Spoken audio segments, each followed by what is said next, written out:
ಇರುವಂತಹ ಸುದ್ದಿ ಮಾಲ್ಡೀವ್ಸ್ ವಿಚಾರಕ್ಕೆ ಸಂಬಂಧಪಟ್ಟಿದ್ದು. ಭಾರತದ ವಿರುದ್ಧ ತಿರುಗಿ ಬಿದ್ದಂತಹ ಮಾಲ್ಡೀವ್ಸ್ಗೆ ಮತ್ತಷ್ಟು ಈಗ ಸಂಕಷ್ಟ. ಭಾರತದ ವಿರುದ್ಧ ಹೇಳಿಕೆಗಳನ್ನ ಕೊಟ್ಟಿದ್ರು. ಭಾರತದ ವಿರುದ್ಧ ತಿರುಗಿ ಬಿದ್ದಿದ್ದಂತಹ ಮಾಲ್ಡೀವ್ಸ್ ಈಗ ದಿವಾಳಿಯತ್ತ ಸಾಗಿದೆ.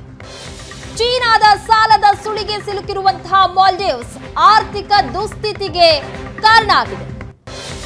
ಆರ್ಥಿಕ ದುಸ್ಥಿತಿಗೆ ತಲುಪಿದೆ ಮಾಲ್ಡೀವ್ಸ್. ದಿವಾಳಿ ಅಂತ ಘೋಷಣೆಯನ್ನ ಮಾಡಿಕೊಂಡಿದೆ. ಈಗ ಭಾರತದ ವಿರುದ್ಧ ಹೇಳಿಕೆಗಳನ್ನ ಕೊಟ್ಟು ಭಾರತದ ವಿರುದ್ಧ ತಿರುಗಿ ಬಿದ್ದಿದ್ರಿಂದಾಗಿ ಈಗ ಮಾಲ್ಡೀವ್ಸ್ ದಿವಾಳಿಯತ್ತ ಸಾಗಿದೆ. ಬೇಲ್ ಔಟ್ ಸಾಲಕ್ಕಾಗಿ IMF ಮೊರೆ ಹೋದ ಮಾಲ್ಡೀವ್ಸ್ ಸರ್ಕಾರ. ಭಾರತ ಮಾಲ್ಡೀವ್ಸ್ ನಡುವಿನ ತಿಕ್ಕಾಟಕ್ಕೆ ಕಾರಣವಾಗಿದ್ದಂತಹ ಅಧ್ಯಕ್ಷ ಮೊಯಿಜ್, ಇಂಡಿಯಾ ಔಟ್ ಅಭಿಯಾನ ಪ್ರಾರಂಭಿಸಿದ ಅಧ್ಯಕ್ಷ ಮೊಯಿಜ್, ಭಾರತ ವಿರೋಧಿ ಹೇಳಿಕೆಯಿಂದ ಕೆಂಗಣ್ಣಿಗೆ ಗುರಿಯಾಗಿದ್ದಂತಹ ಮಾಲ್ಡೀವ್ಸ್ ಈಗ ದಿವಾಳಿಯತ್ತ ಸಾಗಿದೆ. ಆರ್ಥಿಕ ದಿವಾಳಿತನ. ಬಾಯ್ಕಾಟ್ ಮಾಲ್ಡೀವ್ಸ್ ಅಭಿಯಾನ ಪ್ರಾರಂಭಿಸಿತ್ತು ಭಾರತೀಯರು. ಯಾಕಂದ್ರೆ ಭಾರತದ ವಿರುದ್ಧ ಹೇಳಿಕೆಯನ್ನ ಕೊಟ್ಟಿದ್ರು. ಮಾಲ್ಡೀವ್ಸ್ಗೆ ಹೋಗುವ ಪ್ರವಾಸಿಗರ ಸಂಖ್ಯೆಯಲ್ಲೂ ಸಹ ಹೀಗಾಗಿ ಭಾರಿ ಕುಸಿತ ಆಗಿತ್ತು. ಆರ್ಥಿಕ ರಾಜತಾಂತ್ರಿಕತೆಯಲ್ಲೂ ಮಾಲ್ಡೀವ್ಸ್ಗೆ ಭಾರಿ ಸವಾಲು ಎದುರಾಗಿದೆ. ಆರ್ಥಿಕತೆಯಲ್ಲಿ ಮಾಲ್ಡೀವ್ಸ್ಗೆ ಮತ್ತೊಂದು ಮರ್ಮಾಘಾತ ಆಯಿತು.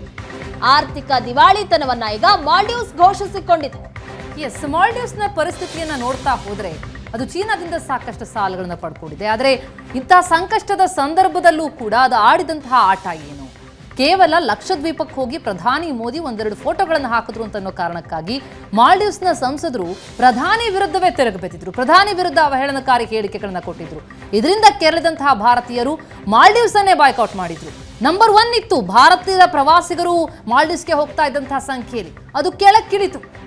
ಆದರೆ ಈಗ ಯಾವ ರೀತಿಯ ಸಂಕಷ್ಟಕ್ಕೆ ತುತ್ತಾಗಿದೆ ಮಾಲ್ಡೀವ್ಸ್ ಅಂತಂದ್ರೆ ಈಗ ದಿವಾಳಿ ಅಂತ ಘೋಷಿಸಿಕೊಂಡಿದೆ.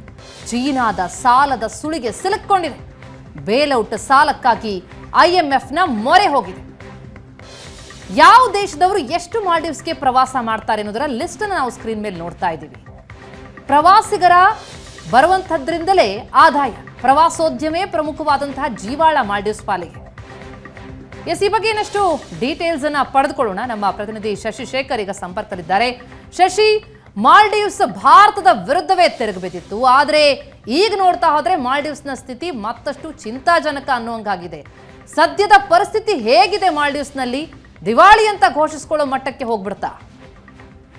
ಪ್ರತಿಮಾ, ಪ್ರತಿ ಬಾರಿ ಮಾಲ್ಡೀವ್ಸ್ ಸಂಕಷ್ಟದಲ್ಲಿದ್ದಾಗ ಅದರ ನೆರವಿಗೆ ಹೋಗ್ತಿದ್ದೆ ಭಾರತ.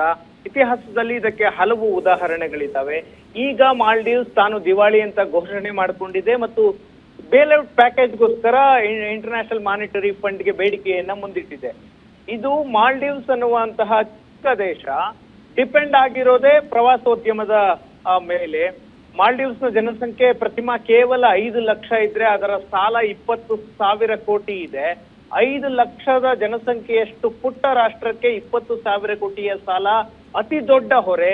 ಈ ಸಾಲದ ಅರ್ಧ ಭಾಗ ಸಾಲವನ್ನ ಕೊಟ್ಟಿರುವಂತದ್ದು ಚೀನಾವನ್ನ ನಂಬಿ ಬೇಕಾಬಿಟ್ಟಿ ಯಾರ್ಯಾರು ಸಾಲ ಮಾಡಿದ್ರೋ ಆ ದೇಶಗಳೆಲ್ಲವೂ ಇವತ್ತು ದಿವಾಳಿಯಾಗುವ ಹಂತಕ್ಕೆ ಬಂದಿವೆ. ಅದರ ಉದಾಹರಣೆಗಳು ನಮ್ಮ ಕಣ್ಣ ಮುಂದಿದೆ. ಪಾಕಿಸ್ತಾನ, ಶ್ರೀಲಂಕಾ ಆ ದಾರಿಯಲ್ಲಿ ಮೊದಲ 2 ದೇಶಗಳು IMFನ ಮೊರೆ ಹೋಗಿತ್ತು.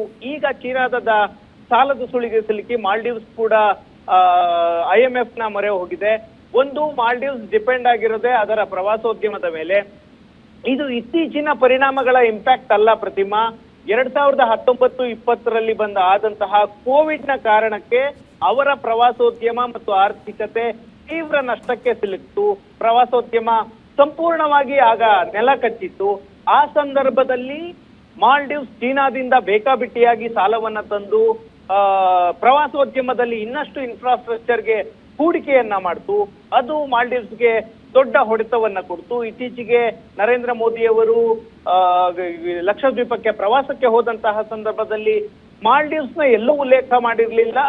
ಲಕ್ಷದ್ವೀಪಕ್ಕೆ ಭಾರತೀಯರು ಬರಬೇಕು ಅಂತ ಟ್ವೀಟ್ ಮಾಡಿದ್ರು. ಆನಂತರ ಭಾರತ ವಿರೋಧಿ ಟ್ವೀಟ್ಗಳು ಬಂದ್ರು. ಅದಾದ ನಂತರ ಬಾಯ್ಕಾಟ್ ಮಾಲ್ಡೀವ್ಸ್ ಅಭಿಯಾನ ಶುರುವಾಯ್ತು. ಭಾರತ ಬಾಯ್ಕಾಟ್ ಮಾಡಿದ್ರಿಂದ ನಷ್ಟ ಆಯ್ತು ಅಂತ ಹೇಳೋದಕ್ಕೆ ಸಾಧ್ಯವಿಲ್ಲ. ಆದ್ರೆ ಯಾವಾಗ ಮಾಲ್ಡೀವ್ಸ್ ಸಂಕಷ್ಟದಲ್ಲಿರ್ತಾ ಇತ್ತು ಆಗೆಲ್ಲವೂ ಭಾರತ ಅವರ ಬೆನ್ನಿಗೆ ನಿಲ್ತಾ ಇತ್ತು. ಈಗ ಮೊಹಮ್ಮದ್ ಮೊಯಿಜು ಅಧ್ಯಕ್ಷರಾದ ನಂತರ ಭಾರತ ವಿರೋಧಿ ಅಭಿಯಾನವನ್ನ ಶುರು ಮಾಡಿದ್ರು. ಅದಕ್ಕೆ ಕಾರಣ ಮಾಲ್ಡೀವ್ಸ್ ನಲ್ಲಿ ತಲೆ ಎತ್ತುತ್ತಿರುವಂತಹ ಇಸ್ಲಾಮಿಕ್ ಮೂಲಭೂತವಾದ ಭಾರತದ ವಿರುದ್ಧ ನಿಂತ್ಕೊಂಡು ಟರ್ಕಿ ಮತ್ತು ಚೀನಾದ ಜೊತೆಗೆ ಸ್ನೇಹವನ್ನ ಹೆಚ್ಚು ಮಾಡೋದಕ್ಕೆ ಶುರುವಾಯಿತು. Yes. ಏನೇ ಒಂದು ವಿಷಯ ಬಂದ್ರೂ ಮಾಲ್ಡೀವ್ಸ್ಗೆ ಸಹಾಯ ಮಾಡ್ತಿದ್ದು ಭಾರತದ ಜೊತೆಗೆ ಈಗ ಸಂಬಂಧವನ್ನ ಕೆಡಿಸ್ಕೊಂಡಿದೆ. ಪ್ರತಿ ವರ್ಷ ಪ್ರತಿಮಾ 5 ಲಕ್ಷ ಜನಸಂಖ್ಯೆ ಇರುವಂತಹ ಮಾಲ್ಡೀವ್ಸ್ ತನ್ನ ಸಾಲ ಮತ್ತು ಬಡ್ಡಿಯನ್ನ ಪಾವತಿ ಮಾಡೋದಕ್ಕೆ 2,500 3,000 ಕೋಟಿಯಷ್ಟು ಹಣ ಬೇಕು. ಕೇವಲ 5 ಲಕ್ಷದ ಜನಸಂಖ್ಯೆ ಇರುವಂತಹ ದೇಶಕ್ಕೆ ಇದು ದೊಡ್ಡ ಹೊಡೆತ. $3 ಬಿಲಿಯನ್ ಹತ್ತಿರ 20,000 ಕೋಟಿಯನ್ನ ಸಾಲ ಮಾಡಿಕೊಂಡಿದೆ. ಭಾರತವೂ ಕೂಡ ಮಾಲ್ಡೀವ್ಸ್ ನಲ್ಲಿ ದೊಡ್ಡ ಮಟ್ಟದ ಹೂಡಿಕೆಯನ್ನ ಮಾಡಿದೆ. ಭಾರತವೂ ಕೂಡ ಮಾಲ್ಡೀವ್ಸ್ಗೆ ಸಾಲ ಕೊಟ್ಟಿದೆ. ಆದ್ರೆ ಸಾಲ ಮರುಪಾವತಿ ಮಾಡಬೇಕು ಅಂತ ಭಾರತ ಯಾವತ್ತಿಗೂ ಮಾಲ್ಡೀವ್ಸ್ ಮೇಲೆ ಒತ್ತಡ ಏರಿಲ್ಲ. ಈ ಬಜೆಟ್ ನಲ್ಲೂ ಕೂಡ ಭಾರತ 600 ಕೋಟಿಯಷ್ಟು ಅನುದಾನವನ್ನ ಮಾಲ್ಡೀವ್ಸ್ಗೆ ಕೊಟ್ಟಿದೆ. ಆದ್ರೆ ಚೀನಾ ಸಾಲ ಕೊಟ್ಟು ಒತ್ತಡವನ್ನ ಹೇರುತ್ತೆ, ಸಾಲವನ್ನ ಮರುಪಾವತಿ ಮಾಡಬೇಕು ಅಂತ, ಇಲ್ಲಾಂದ್ರೆ ಸಾಲದ ಅವಧಿಯನ್ನ ವಿಸ್ತರಣೆ ಮಾಡುತ್ತೆ. ಈ ಕಾರಣದಿಂದಾಗಿ ದಿವಾಳಿಯ ಹಂತಕ್ಕೆ ಬಂದಿದೆ ಮಾಲ್ಡೀವ್ಸ್. ಪ್ರತಿಮಾ, ಎಸ್, ಕೆಟ್ಟ ಮೇಲೂ ಬುದ್ಧಿ ಬಂದಿಲ್ಲ ಅನ್ನುವಂಥ ಸ್ಥಿತಿ ಅಂತ ಅನ್ಸುತ್ತೆ ಮಾಲ್ಡೀವ್ಸ್ನದು. Thank you so much Shashi ತಮ್ಮೆಲ್ಲ ಮಾಹಿತಿಗೆ.